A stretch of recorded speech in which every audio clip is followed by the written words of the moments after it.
اور ان میں بعض ایسے ہیں جو پیغمبر کو ایذا دیتے ہیں اور کہتے ہیں کہ یہ شخص نرا کان ہے۔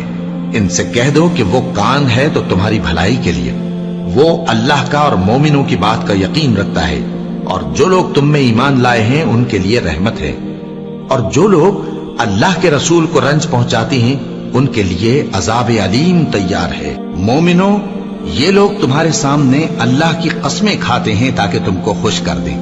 حالانکہ اگر یہ دل سے مومن ہوتے تو اللہ اور اس کے پیغمبر اس بات کے زیادہ حقدار ہیں کہ یہ انہیں خوش کرے۔ کیا ان لوگوں کو معلوم نہیں کہ جو شخص اللہ اور اس کے رسول سے مقابلہ کرتا ہے تو اس کے لیے جہنم کی آگ تیار ہے جس میں وہ ہمیشہ جلتا رہے گا، یہ بڑی رسوائی ہے۔